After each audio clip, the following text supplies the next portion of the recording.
तो जब बाप प्रत्यक्ष हुआ तो किसके द्वारा प्रत्यक्ष होता है? मूर्ति का नाम क्या है? क्या नाम? अरे जिस मूर्ति में प्रत्यक्ष होता है बाप, उसका नाम क्या है मूर्ति का?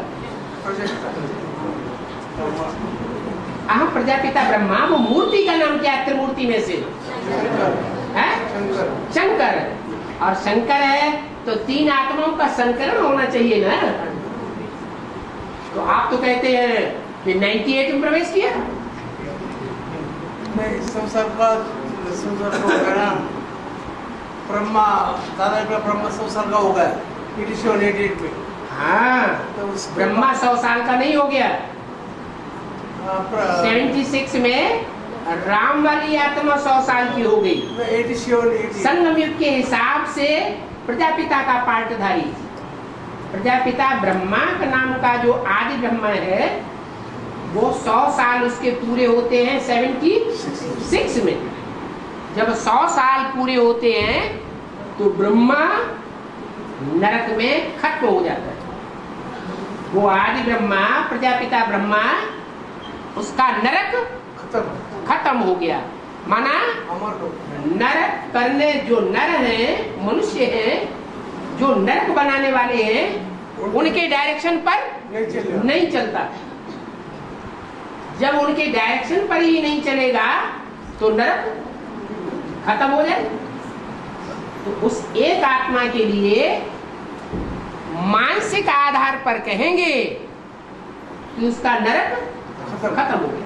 ऐसे नहीं प्रैक्टिकल कर्मेंद्रियों में दुख नहीं मिलता, ऐसे नहीं कि वाचा से कोई दुख नहीं देता, ऐसे नहीं कि लाल लाल आंखें दिखाकर कोई दुख नहीं देता। वो सब होता है लेकिन मनसा से उसको कोई दुख नहीं दे सकता। दुख की बातों को भी वो सुख में ज्ञान के आधार पर कन्वर्ट कर सकता है। इसलिए वो एक ही मूर्ति है जो त्रिमूर्ति शिव कहा जाता है। ब्रह्मा की मूर्ति को भी त्रिमूर्ति शिव नहीं कहेंगे, विष्णु की मूर्ति को भी त्रिमूर्ति शिव नहीं कहेंगे।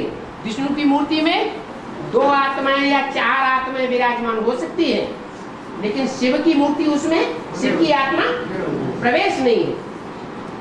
जो त्रिमूर्ति शिव कहा जाता है वो सिर्फ एक ही मूर्ति है। उस एक मूर्ति में 3 आत्माएं प्रवेश करके पार्ट बजाती है। इसलिए 76 से साबित होता है कि कृष्ण वाली आत्मा भी राम वाली आत्मा के संसर्ग संपर्क संबंध में आने से बीज रूप स्टेज धारण करती है। उससे पहले वो भी बीज रूप स्टेज नहीं धारण करती। और ज्ञान का उद्देश्य कि आत्मस्थिति धारण करना है। ज्ञान का उद्देश्य है आत्मस्थिति धारण करना।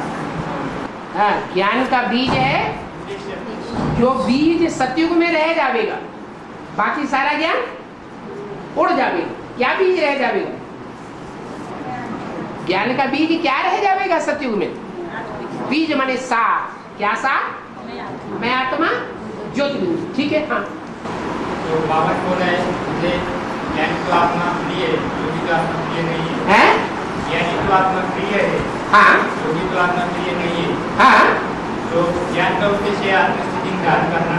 हाँ, तो आत्मस्थिति को महत्व दिया जाता है। हाँ, ज्ञान को आत्मा दिया। हाँ। बाबा बोल रहे हैं ज्ञानी तो आत्मा ज्ञानी तू आत्मा बनती कैसे है? ज्ञानी तू आत्मा बनाता कौन है? अरे बनाने वाला चाहिए कि नहीं? कौन है? बनाने वाला है तो योग हुआ ना। बिना बनाने वाले बाप के कोई भी आत्मा स्थिति धारण ही नहीं कर सकता। आत्मिक स्थिति धारण करना माने आत्मा बनना। आत्मा बनना माने बाप का बच्चा बनना। बाप का बच्चा बना माना बाप के साथ बच्चे का योग लग गया। तो बिना योग के आत्मिक स्थिति धारण नहीं हो सकती। 500-700 करोड़ मनुष्य आत्माओं को जब परम धाम से नीचे उतरती है तो उनकी देवान की स्थिति होती है या आत्मिक की स्थिति होती है?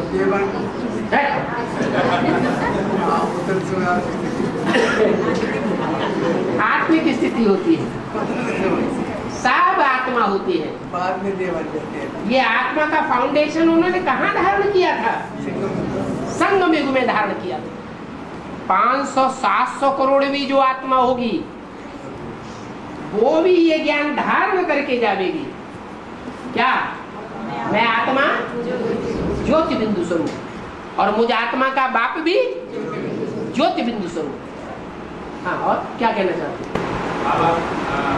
आपने कहा अंतिम समय में तुम बच्चे दूसरों के शरीर में प्रवेश करके कार्य करेंगे। हाँ, इसका क्या है? हाँ?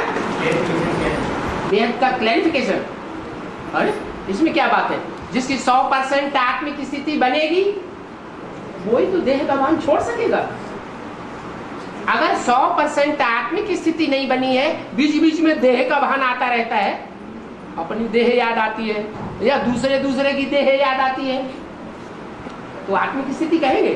नहीं। तो वो दूसरों में प्रवेश करने योग्य है? नहीं। तो मात खा जाएगा। और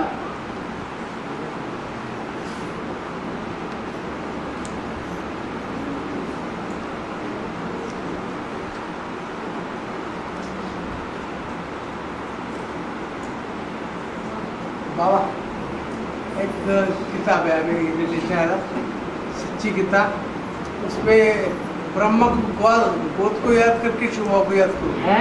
ब्रह्म की गोद को याद करके शुभा को याद करो। ब्रह्मा की गोद में शुभा को याद करो। ब्रह्मा की गोद में, हाँ, शुभा को याद करो। ब्रह्मा की गोद में शिव बाबा को याद करो। हाँ। नहीं तो भाई का किताब लाए उधर है, किताब लाए पांडवों में। क्या लाए?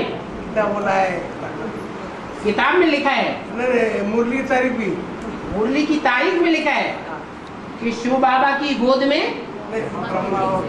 ब्रह्मा बाबू को याद करो। ब्रह्मा बाबा को गोद में शिव बाबा को याद करना, तो ब्रह्मा बाबा गोद को भी याद करो।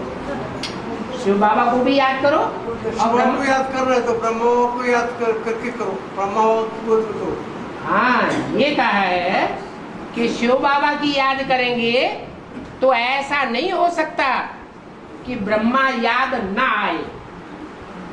बिना ब्रह्मा के शिव बाबा हो ही नहीं सकता। ब्रह्मा का मतलब ही है बड़ी माँ। बड़ी माँ का मतलब है ऐसी माँ जिसकी कोई भी माँ नहीं हो सकती। क्या दादा लेखराज को हम बड़ी माँ कहे तो दादा लेखराज को भी जन्म देने वाला कोई माँ थी या नहीं थी? कौन थी? जगदम्बा। और जगदम्बा को भी जगदम्बा के रूप में प्रसिद्ध करने वाला कोई भी रचयिता है या नहीं है? नहीं तो जगदम्बा भी प्रसिद्ध नहीं हो सकती संसार में। वो कौन है? कब? 36 में शिव बाप जो ज्योति बिंदु आत्मा है वो प्रवेश करता है। तो प्रवेश करने वाला बाप हुआ या जिसमें प्रवेश किया वो बाप हुआ? प्रवेश करने वाला बाप हुआ और जिसमें प्रवेश किया वो क्या हुआ? माँ हुई। तो पहली माँ कौन हुई? प्रजापिता ब्रह्मा की पहली माँ हुई। वो जगदम्बा की भी अम्मा है। उसका प्रैक्टिकल स्वरूप बाद में प्रत्यक्ष होता है, जो आदि में सो अंत में। वो अंत में जो स्वरूप प्रत्यक्ष होता है वो कहा जाता है अर्धनारीश्वर। क्या? उसमें आधा पार्ट स्त्री का भी है, माँ का भी है, और आधा पार्ट बाप का भी है।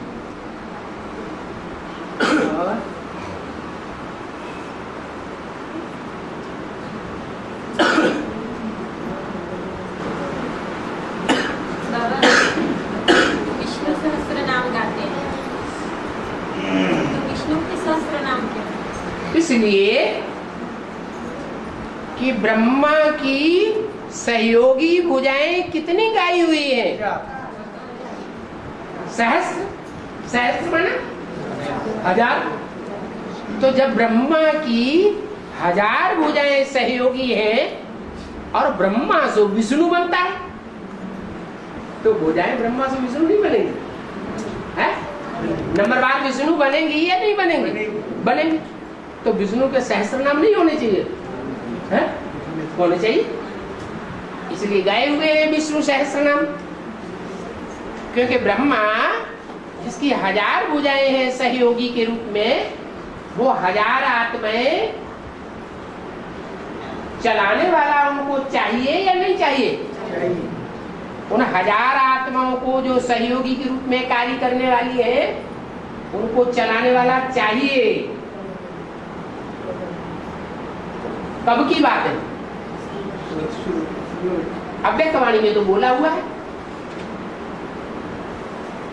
ऐसे नहीं ब्रह्मा खलास हो गया, ब्रह्मा चला गया, नहीं। ब्रह्मा की 1000 भुजाएं अभी भी प्रैक्टिकल में कार्य कर रही है। तो ब्रह्मा की 1000 भुजाएं प्रैक्टिकल में कार्य कर रही है, तो कोई चलाने वाला है तब तो चल रही है।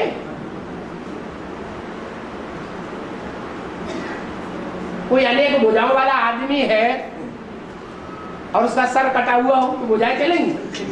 चलेंगी नहीं। तो ब्रह्मा की जो 1000 भुजाओं का गायन है, वो 68, 69 से पहले का गायन है, या जब ब्रह्मा संपन्न बनता है तब का गायन है? पहले का गायन।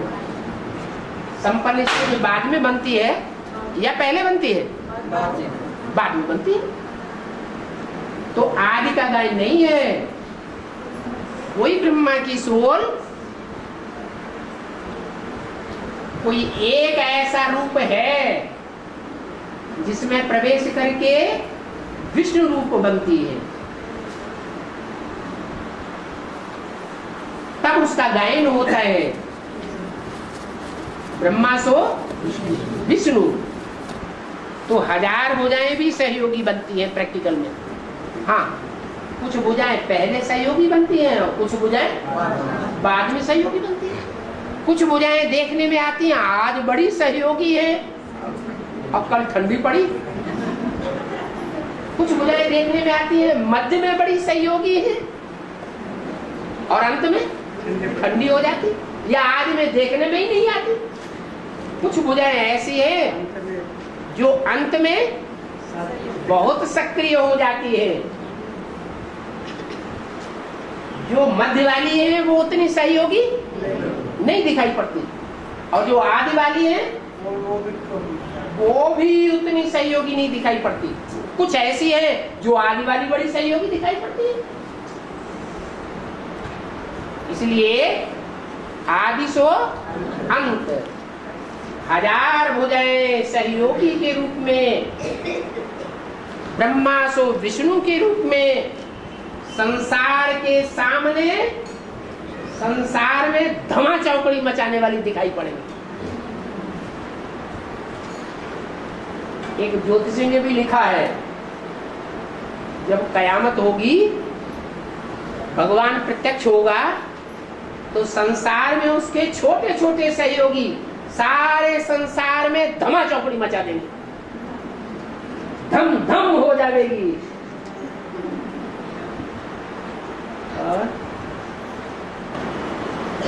धर्म संस्थापक होते हैं। जोर से बोलिए।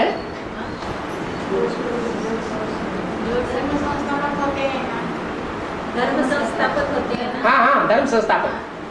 उनके जो बीज आत्माएं होते हैं ऊपर से आते हैं, यहाँ से आते हैं?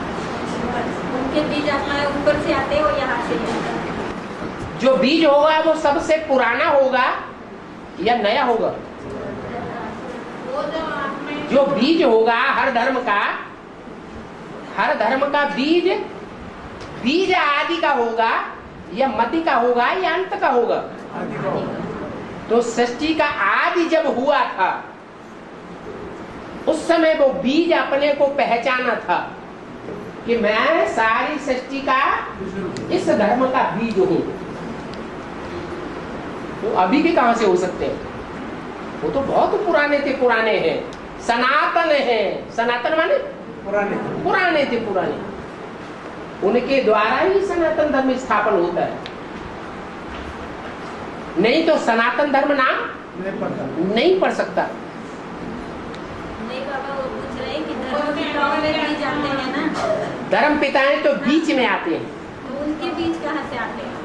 जो धर्म पिताएं आते हैं, जिसमें आते हैं वो तो जड़ हो गई, आधार हो गई, और उस जड़ को आधार को जन्म देने वाला कोई बीज होगा कि नहीं? वो बीज है।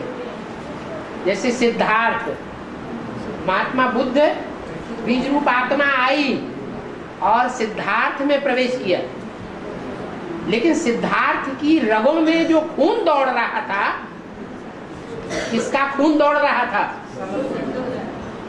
उसके बाप का खून दौड़ रहा था। वो बाप वाली आत्मा वो क्या हुई? बीज है। सूक्ष्म बीज बाबा। हाँ, वही तो सूक्ष्म है। उससे ज्यादा सूक्ष्म स्टेज कौन धारण करेगा? ऊपर से आने वाला। आश्चर्य भी है।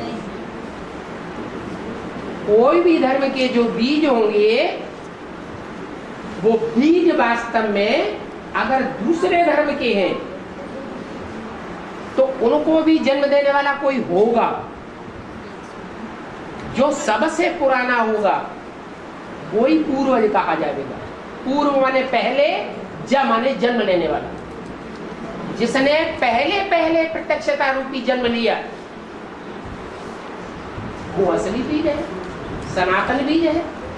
उससे ज्यादा पुराना कोई होता नहीं। उस धर्म में है ही नहीं। हाँ बोलो।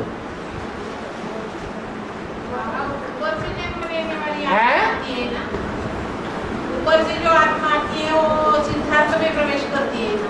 हाँ, सिद्धार्थ में प्रवेश करती है। ऊपर से आने वाली आत्मा कौन सी है? उस आत्मा का नाम ऊपर से जो आत्मा आती है वो आत्मा दूसरे धर्म का फाउंडेशन तो लगाती है, लेकिन लगाने के बावजूद ये साबित होता है कि उसको किसी का आधार लेना पड़ता है। वो आधार होता है। अगर सुनो, अगर आधार लिया तो इसका मतलब उसे अधीन होना पड़ेगा।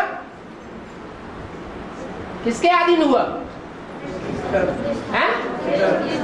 सिद्धार्थ के अधीन होना पड़ा। और इसका क्या प्रूफ है कि वो अधीन हुआ? जो अधीन होता है वो उसके प्रभावित हो जाता है। ऊपर से आने वाली आत्मा भले पावरफुल है तो भी सिद्धार्थ में प्रवेश करके आधार लेती है तो अधीन हो जाती है। उसका रिजल्ट ये होता है कि वो नीचे गिर जाती है। संग के रंग से प्रभावित हुई या नहीं हुई? है? संग के रंग से प्रभावित हो गई। तो जो प्रभावित हो गई वो प्रजा है या बाप है? वो तो प्रजा होगी। प्रजा बनने वाली आत्मा प्रभावित होने वाली कही जाती है। वो राजा नहीं होती है वास्तव में, लेकिन वास्तव में जिस सिद्धार्थ में उसने प्रवेश किया उससे प्रभावित होकर के संग के रंग में आकर नीचे तो गिरी, पतित तो बनी, लेकिन जिसमें प्रवेश किया वो भी उसका बाप नहीं है, माँ है। वो माँ से प्रभावित हुई। क्या? जैसे कि हमारे ब्राह्मण परिवार में यज्ञ के आदि से ही ढेर की ढेर आत्माएं दूसरे धर्म की किससे प्रभावित हुई? बाप से प्रभावित हुई या माँ से प्रभावित हुई? माँ से प्रभावित हो गई, ब्रह्मा से, दादा लेखराज से। तो वो कमजोर आत्माएं हैं। जो किससे प्रभावित हो जाती है? माँ से प्रभावित हो जाती है। जैसे कि चंद्रमा, उसके ऊपर जब पृथ्वी रूपी धरणी माता का प्रभाव माना परछाया पड़ता है तो चंद्रमा अंधेरे में आ जाता है, अंधकारमय हो जाता है। ऐसे ही वो धर्म पिताएं भी वन ऊपर से सात्विक आते हैं, सतो प्रधान आत्मा आती है, परंतु संघ के रंग में आते ही माँ से क्या हुए? प्रभावित हो गए, उनकी प्रजा बन गई उस जन्म में। अब वो तो माँ हो गई उस धर्म की, तो फिर वास्तव में असली बाप कौन है जो प्रभावित नहीं होता? उस माँ को भी जन्म देने वाला वो हुआ बाप। सिद्धार्थ को भी जन्म देने वाला कोई था या नहीं था? कौन था? था ना? सिद्धार्थ को जन्म देने वाला शुद्धोधन। शुद्धोधन उसका भी बाप था। वो उस धर्म का वास्तव में बीज हुआ। बीज अति सूक्ष्म होता है कि बीज के बाद में आने वाले सूक्ष्म होते हैं, वो अति सूक्ष्म है, लेकिन वो तो दूसरे धर्म का बीज है। कौन? शुद्धोधन। जो दूसरे धर्म का बीज है शुद्धोधन, उसका भी कोई बाप है कि नहीं? कौन है? उसका भी बाप है, जो सारी दुनिया का बाप है, सारी मनुष्य सृष्टि का बाप, जिसका कोई बाप नहीं। वो बापों का बाप है, पतियों का पति है। इसलिए मुरली में बोला जाता है, बच्चे तुम्हारे पतियों का भी पति आया हुआ। और एक ही महीने में चंद्र ग्रहण, सूर्य ग्रहण और आ रहे और 100 साल पहले आए थे वो। अच्छा, इसमें कुछ हुआ था? क्यों नहीं हो सकता? क्या ऐसा नहीं हो सकता कि एक ही महीने के अंदर 2 आत्माएं प्रभावित हो जाए माया से? है? अरे एक महीने की तो बात छोड़ो, एक दिन के अंदर, एक ही घंटे के अंदर, एक ही मिनट के अंदर 2 आत्माएं माया से साथ साथ प्रभावित हो सकती है। और वास्तव में देखा जाए तो सूर्य तो कभी प्रभावित होता ही नहीं। सूर्य के ऊपर कभी परछाया पड़ती नहीं। सूर्य तो आग का गोला है, उसके ऊपर परछाया पड़ेगा नहीं। और अभी ये बात हुई जो धर्म है, 9 धर्म है, 9 धर्मों के जो बीज है, जन्म देने वाले जो बीज है, तो वो पूर्वज है बोले आगे। तो 9 धर्म के बीज नहीं बताए, पूर्वज है। 9 धर्म के जो ऐसे बीज हैं जो जल्दी कन्वर्ट नहीं होते। क्या? जो और धर्म वाली आत्माएं हैं वो कन्वर्ट होती है क्या? जो अपने धर्म के पक्के होते हैं वो कन्वर्ट नहीं होते। इसका मतलब उनके ऊपर मोटा मोटा छिलका चढ़ा हुआ है, मजबूत छिलका चढ़ा हुआ है देह अभिमान का, इसलिए वो कन्वर्ट नहीं होते। चाहे इस्लाम धर्म का बीज हो, चाहे क्रिश्चियन धर्म का बीज हो, चाहे बौद्ध धर्म का बीज हो, अगर अपने धर्म का पक्का है तो जरूर उसके ऊपर देह अभिमान का छिलका बहुत मजबूत चढ़ा हुआ है। मार मार डंडों के, मार मार डंडों के, लंबे टाइम तक डंडे पड़ने चाहिए ज्ञान के, तब लास्ट में जाकर के उनका छिलका देवान का उतरता है, तब वो असली बीज संसार के सामने प्रत्यक्ष होंगे। जब दूसरे धर्म के धर्म पिताएं और उनके फॉलोअर्स उसको पहचानेंगे, ये हमारा बीज है। और जो हमारा बीज है उसका भी कोई बाप है,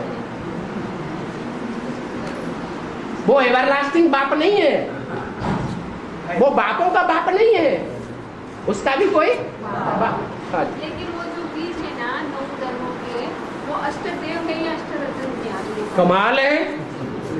जो दूसरे धर्म के बाप होंगे वो जल्दी कन्वर्ट होने वाले होंगे सनातन धर्म में, सूर्यवंश में, या देर में कन्वर्ट होने वाले होंगे?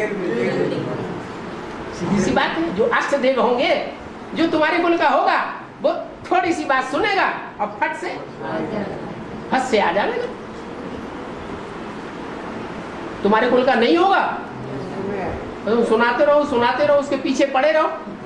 एक कान से सुनेगा, दूसरे कान से निकालता रहेगा, अपोजिशन करता रहेगा अंदर से। और वो ऊपर से आने वाले जो सूक्ष्म बीज है, हाँ। आधार में प्रवेश करते हैं, हाँ।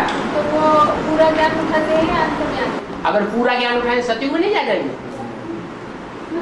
स्वर्ग में आने वाले, सतयुग के आदि में आने वाले पूरा ज्ञान उठाते हैं, या सतयुग के बीच में और लास्ट में आने वाले पूरा ज्ञान उठाते हैं? वो तो 84 जन्म लेते ही नहीं। जो 84 के चक्कर में आते ही नहीं, उनको पूरे चक्कर का ज्ञान हो ही नहीं सकता। वो तो अधूरे ज्ञानी है।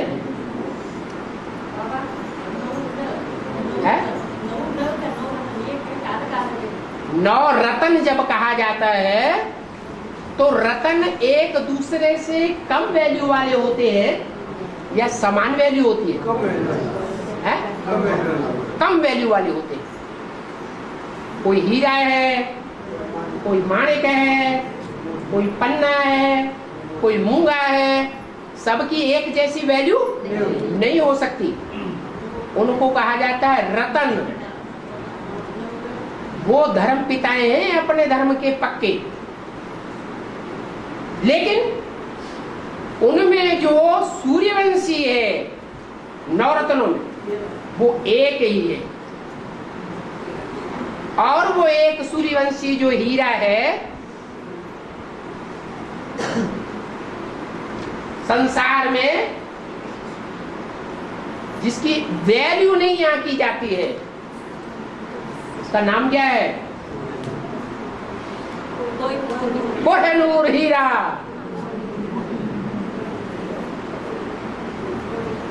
वो कोहिनूर हीरा, सब हीरे एक जैसे होते हैं, छोटे बड़े या अलग अलग होते हैं? कोई कम कीमत के, कोई ज्यादा कीमत, लेकिन होते सब हीरे हैं। वो हीरों का वंश ही अलग है। उनको रतन नहीं कहेंगे। क्या रतन कहेंगे? नहीं, रतन कहेंगे तो हीरों के अंदर जो छोटे से छोटा हीरा होगा, उस छोटे से छोटे हीरे के मुकाबले भी रतन की वैल्यू कम होगी। तो वो है अष्टदेव। वो देव होते हैं, वो 84 जन्म सुख भोगने वाले होते हैं, परंतु आखिरी जन्म में नीचे जरूर गिरते हैं। इसीलिए मुरली बोला है, कोई कोई ऐसे बच्चे भी हैं जो 82-83 जन्म भी सुख भोगते हैं, तो उनको असली देवता कहेंगे या ज्यादा तो भोगने वाले को देवता कहेंगे? देवता देने वाले को कहा जाता है या लेने वाले को कहा जाता है? उन तथाकथित ब्राह्मण ब्रह्मा कुमार कुमारियों में देवता ज्यादा होंगे या देवता ज्यादा होंगे? देवता ज्यादा होंगे। असली देवता वो है जो अपने लेने की चिंता न करे। अच्छा हमको खिचड़ी ही सही, अच्छा पतली पतली खिचड़ी रोज हमें खिला, हम प्यार से खाते हैं। पतली पतली दाल खिलाते रहो। दालें आजकल बहुत कास्टली हो गई ना, तो कोई बात नहीं, पानी पानी दाल दे दो बनी वाली, रोज खाते रहेंगे प्यार से। कपड़े भी कोई जरूरी नहीं है। एक जोड़ी अगर कपड़ा भी उनके पास बचा होगा तो मांगेंगे नहीं, क्या हमको कपड़ा दे दो, रोज उस कपड़े को धोएंगे और रोज पहनेंगे।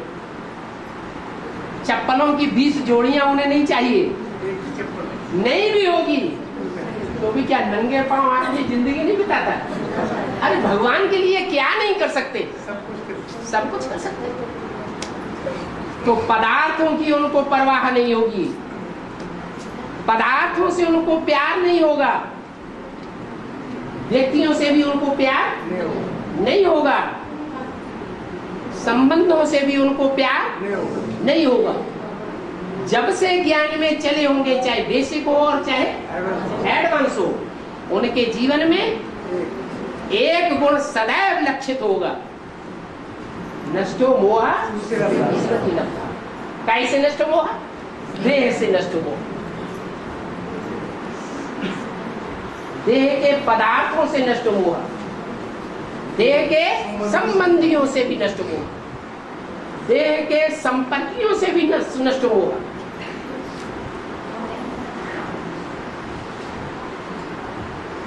तो ऐसी आत्माएं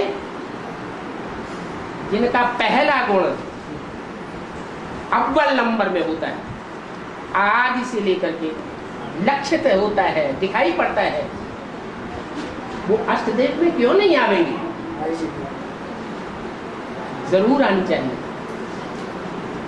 ताओसी तत्व माना कौन सा है? ताओसी तत्व माना कौन सा? ताओसी तक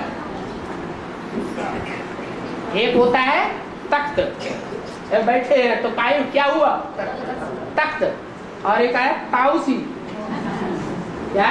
ताज है, ताज भी है और तख्त भी है, तो क्या कहा जाता है? ताउसी तख्त। और आगे वालों को भी पूछ लेने दो। हाँ, लक्ष्मी नारायण के चित्र में, लक्ष्मी नारायण के चित्र में अब बाद में पूछ लेना, थोड़ा आगे वाले की भी आवाज जल्दी आ रही बाबा के पास। हाँ। लक्ष्मी नारायण के चित्र में नारायण की भुजा कपड़ों की बड़ी बताते हैं और लक्ष्मी की छोटी। हाँ, भुजा माने क्या है? सहयोगी। आप क्यों बोल रहे हो? हर बात में बीच किसी भुजा माने क्या है? भुजा माने सहयोगी। तो नारायण के सहयोगी ज्यादा लंबे हाथ वाले होंगे, ज्यादा पावरफुल होंगे, या लक्ष्मी के सहयोगी ज्यादा पावरफुल होंगे? ज्यादा लंबी भुजाएं किसकी होंगी? किसकी होनी चाहिए? नारायण की भुजाएं लंबी होनी चाहिए। क्यों? कहते हैं अरे भैया उससे बात नहीं करना, उससे टक्कर नहीं लेना, उसके बड़े लंबे हाथ हैं। कहते हैं ना, अरे भैया उन ब्रह्मा कुमारियों से टक्कर हम आमने सामने नहीं ले सकते, उनके तो बड़े लंबे हाथ हैं, बड़े बड़े मिनिस्टरों से उनका मेल जोल है, बड़े बड़े धर्मगुरुओं से उनका मेल जोल है, बड़े बड़े पूंजीपतियों से उनके संबंध जुड़े हुए हैं, बड़े बड़े गुंडों से उनके संबंध जुड़े हुए हैं, तो बड़े लंबे हाथ हैं। तो ऐसा पार्ट बजाने वाला उनका बाप कोई होगा कि नहीं होगा? है? उनका भी कोई बाप होना चाहिए कि नहीं होना चाहिए? तो वो उनका भी बाप है। लक्ष्मी के हाथ तो छोटे छोटे, क्या इतने बड़े बड़े गुंडे पाल के रखने वाली नहीं हो सकती, पुलिस वालों को अपना जीजा बना के रखने वाली नहीं हो सकती। क्या हर बात में धमक देंगे, पुलिस को बुलाई देंगे। अरे पुलिस तुम्हारी जीजा लगती है क्या?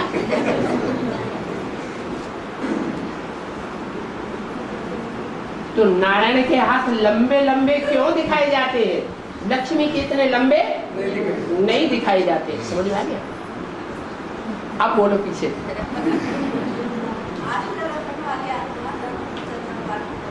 हाँ जी, अष्टरत्न वाली आत्माएं धर्म पिता का, हाँ, संगम युग में जो द्वापर युग से आने वाले धर्म पिताएं हैं, उन धर्म पिताओं के भी रचयिता होनी चाहिए या उनकी रचना होनी चाहिए? उनके भी बाप होने चाहिए। बाप ज्यादा पावरफुल होता है या बच्चा ज्यादा पावरफुल होता है? द्वापर युग में तो ऊपर वालों ने आकर के उनको दबोच लिया, भले दबोच लेते हैं तो भी अम्मा को दबोच लेते हैं या अम्मा को जन्म देने वाले बाप को दबोचते हैं? सिद्धार्थ में महात्मा बुद्ध आए तो सिद्धार्थ वाली आत्मा को तो दबोच लिया, अंडर दी कंट्रोल ले लिया, लेकिन सिद्धार्थ का जो बाप था शुद्धोधन, उसको भी जबरदस्ती कर पाया क्या? उसको प्रभावित कर पाया क्या? उसको प्रभावित नहीं कर पाया। रिजल्ट ये हुआ कि शुद्धोधन राजा ने सिद्धार्थ को देश से निकाला दे दिया।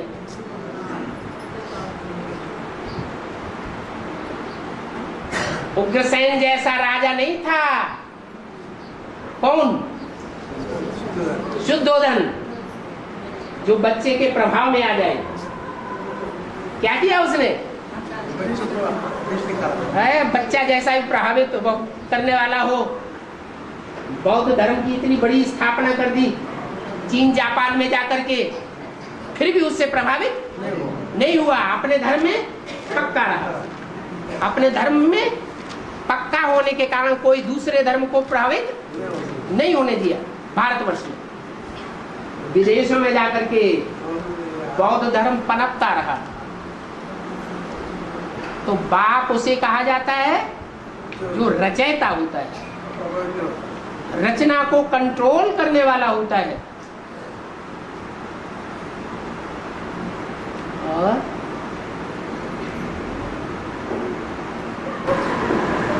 बाबा 36 में रामवाली आत्मा यज्ञ में आई थी ना, तो उसको ऐसे क्या कहना था? जो सत्य कहना था ना, उसको सत्य बताना था ना दुनिया को।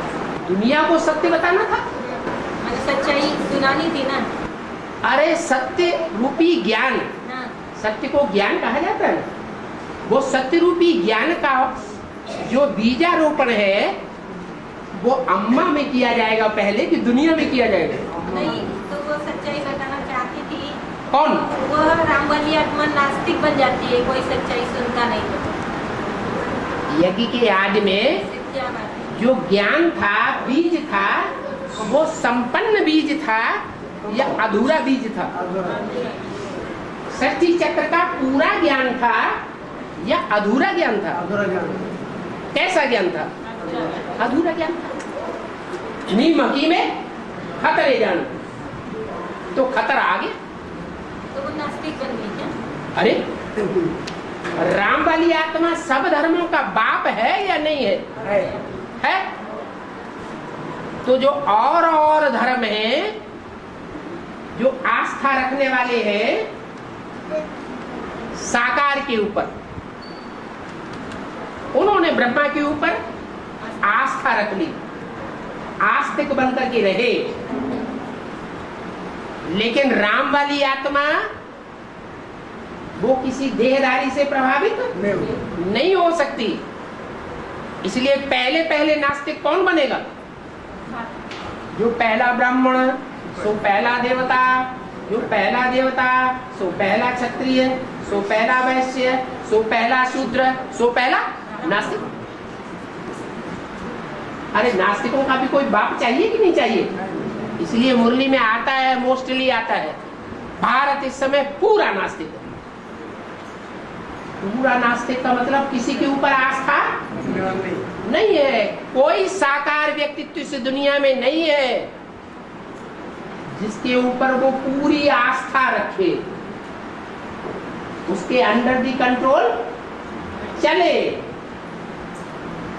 चलेगा? नहीं चलेगा। तो नास्तिक हुआ या आस्तिक हुआ? है? नास्तिक हुआ।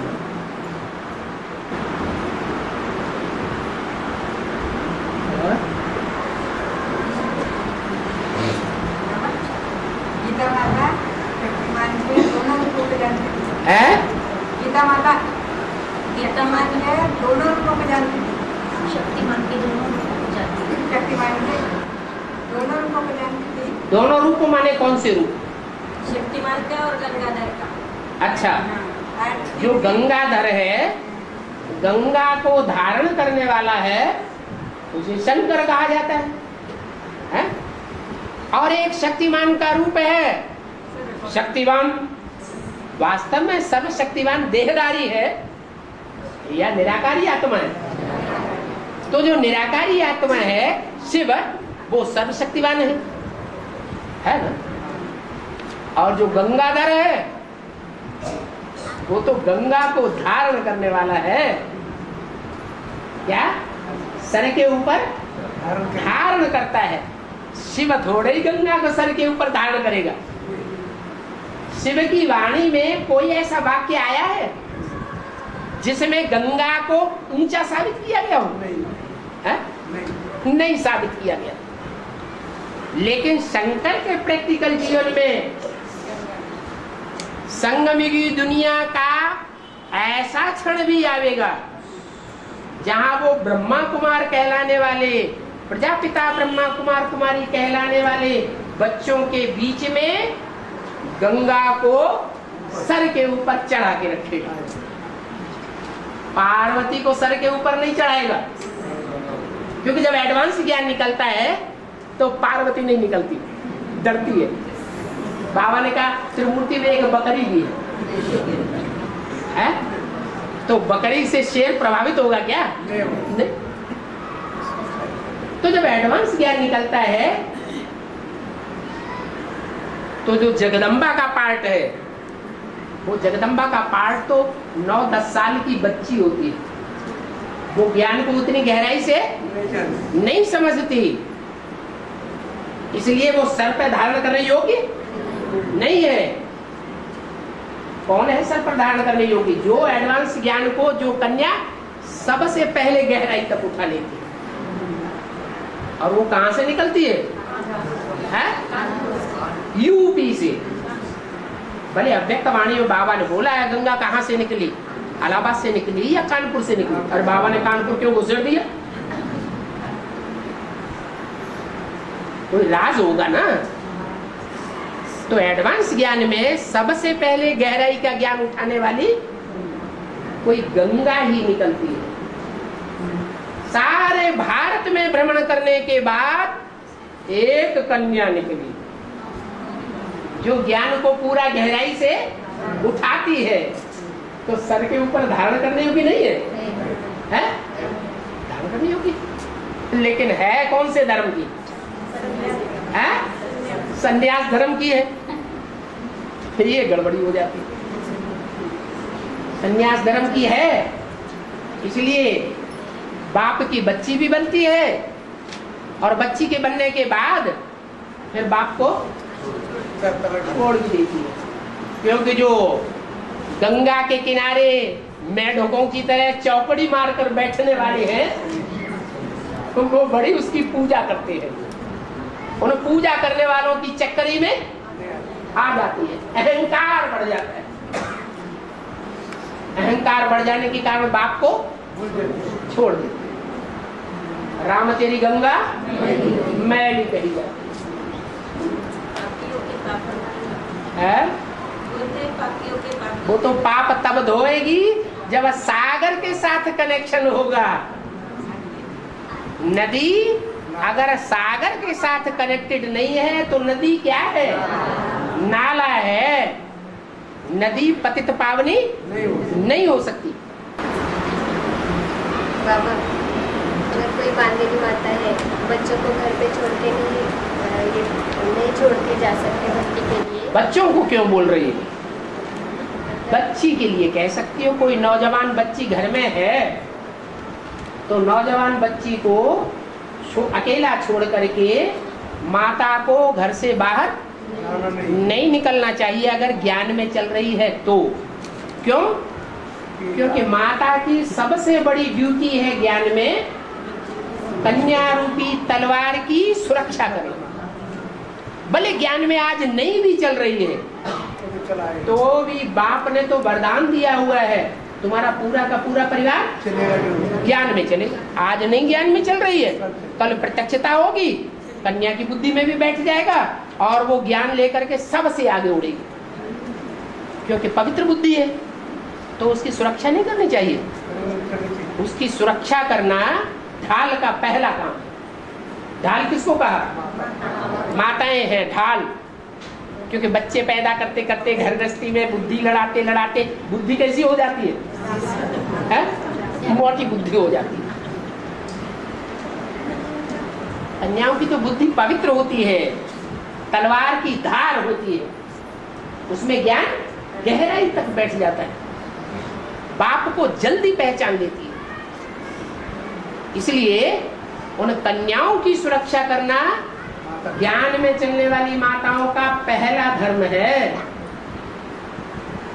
वो सेवा को छोड़ करके, ईश्वरीय सेवा को छोड़ करके कोई अपनी उपलब्धि में भाग खड़ा हो, बाबा की वाणी सुननी है तो सही नहीं, स्वार्थ हुआ या परमार्थ हुआ? तो स्वार्थ हो गया।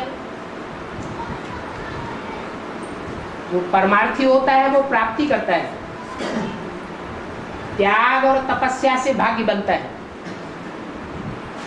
अगर त्याग और तपस्या नहीं है माताओं के जीवन में तो भाग्य नहीं बन सकता। इसलिए वाणी तो हमें बाद में भी मिल जाएगी, नहीं मिलेगी? मिलेगी। और जहां तक सन्मुख सुनने की बात है, हो सकता है हम पक्का पक्का श्रीमत पर चले तो अंत में हमको ऐसा मौका मिल जाए जैसे यज्ञ के आदि में माताओं को जो 7-7 तालों के अंदर रखी गई थी, बांधेली बनाकर रखी गई थी, उनको मौका मिला कि नहीं? साथ में बाप के रहने का, साकार में साथ रहने का उनको जितना मौका मिला उतना दुनिया में किसी को नहीं मिला। तो जो आदि सो अंत नहीं हो सकता है? हो सकता है। तो जब ऐसी पौवारा होगी तो माताएं ऐसी बांधेली आगे बढ़ेंगी या पीछे रहेंगी? आगे बढ़ जाएंगी। इसलिए धीरज धर मनुआ, धीरज धर, तेरे भी सुख के दिन आने वाले हैं।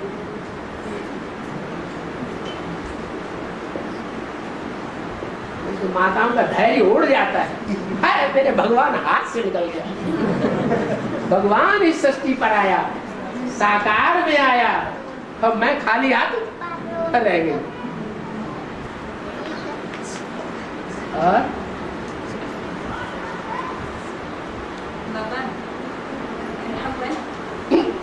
बोलो बोलो। अपना अव्वल नंबर है ना सब में? हैं? सब में अव्वल नंबर है ना? नहीं। हाँ। लो, ये कह रहे राम वाली आत्मा सब बातों में अव्वल नंबर है ना? ऐसे कह सकते हैं? कह सकते हैं? पक्का? और कोई काट दे तो नहीं काट सकता है? बोलो कोई, बोलो बोलो बोलो। अरे इस संगठन की कोई इंचार्ज भी है, उसकी बुद्धि में हो ये पॉइंट तो बाबा ने मुरली में बता दिया। तुमने मुरली सारी सुन ली है, जो धड़ाक से आगे बैठ के बोल देते हो। पॉइंट ये है कि राम वाली आत्मा हर बात में आगे रहेगी या नहीं रहेगी? कोई है जो इस बात का काट करके साबित करके बताए? अरे 2-4 बार समझाया हुआ है। नहीं। हाँ बोला कभी मैं तेरा बाप, कभी तू मेरा बाप। हाँ तो ऐसे आगे हो जाती, कुछ सुना लिया। वाली आत्मा आगे हो जाती है? बाप बनने से कोई आगे हो जाता है? शिव बाप है, आगे बन करके आता है, बाप बनता है। सारी दुनिया का भी बाप बनता है, प्रजापिता का भी बाप बनता है।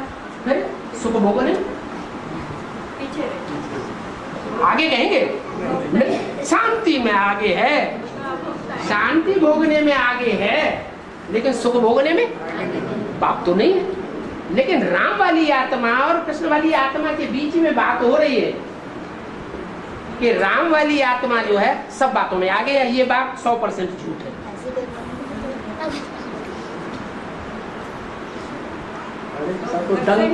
सबको सट्टे में डाल दिया। अरे कई बार इस बात का क्लैरिफिकेशन आ चुका है। आत्मा की इच्छा क्या है? नहीं, नष्ट हुआ इच्छा होती तो सब अभी तक बन जाते। आत्मा की दिली इच्छा क्या है? सुख भोगना है, दुख नहीं भोगना है। तो राम वाली आत्मा जन्म जन्मांतर विदेशियों का मुकाबला करती है, तो खूनखार युद्ध करती है या सुख भोगती है? युद्ध करती है। उसके मुकाबले तो रानी बनने वाली जो आत्मा है, जो ज्यादा पवित्र रहती है जन्म जन्मांतर, वो ज्यादा सुख भोगना चाहिए कि राम वाली आत्मा ज्यादा सुख भोगना चाहिए? सुख भोगने में सबसे आगे कौन? हम कह रहे हैं सुख भोगती है तो पीछे हो गई ना। वो मनुष्य जीवन का सबसे बड़ा उद्देश्य है क्या? सुख शांति भोगना। आत्मा की दिली इच्छा क्या है? सुख भोगना। उस सुख भोगने में राम वाली आत्मा प्रैक्टिकल जीवन में जन्म जन्मांतर सबसे आगे है या पीछे है? किससे पीछे है? लक्ष्मी से पीछे। लक्ष्मी से भी ज्यादा आगे कोई आत्मा है? है? कौन है? नहीं, काशी नगरी रुद्रमाला का मणका है या विजयमाला का मणका है? रुद्रमाला का मणका है। स्त्री चोला है, पुरुष चोला है? क्या है? कौन सा चोला है? स्त्री चोला है। स्वभाव संस्कार से पुरुष चोला है। तो जो पुरुष चोला है स्वभाव संस्कार से, वो नारी से जगदम्बा जैसा बनेगा या लक्ष्मी बनेगा? जगदम्बा जैसा बनेगा। और जगदम्बा जैसा बनना मनुष्य जीवन का लक्ष्य नहीं है। मनुष्य जीवन का लक्ष्य है भले शंकर की सबसे प्यारी नगरी है, जो हिम्मत गंगा नहीं कर पाती है आज से लेकर अंत तक। पहले पहले एडवांस ज्ञान तो उठाती है, साहस तो करती है, लेकिन उसको लगातार चालू नहीं रख पाती, तो पीछे हो गई। यमुना भी नहीं कर पाती। सबसे पहले ज्ञान में यमुना निकलती है, सूर्यपुत्री यमुना कही जाती है, वो भी पीछे रह जाती है। लक्ष्मी वो तो आदि से लेकर के जब तक एडवांस पार्टी के मणके प्रत्यक्ष न होने लगे, जब तक रुद्रमाला प्रत्यक्ष न हो जाए तब तक पीछे रहती है, आगे होती है पीछे रहती है। तो इसलिए वो भी प्यारी नहीं है शंकर जी को। गंगा तो बता दिया ना, सन्यासी बन गई। पहचाना तो, लेकिन पहचानने के बाद सन्यासी बन गई तो काम की है या नकामी हो गई? नकामी हो गई। धर्म गुरुओं के प्रभाव में आ गई। धर्म गुरु जाके उसके किनारे चौकड़ी मार के बैठते हैं, ट्रां, ट्रां, ट्रां। उनकी बातें सुनती है, ईश्वरीय वाणी पर ध्यान नहीं देती। तो बाप के दिल पर चढ़ेगी नहीं। इसलिए न गंगा है, न यमुना है, न सरस्वती, जगदम्बा है। क्यों? क्योंकि जगदम्बा भी महाकाली का रूप धारण कर लेती है। तो कौन है जो जब से ज्ञान में आती है तब से लेकर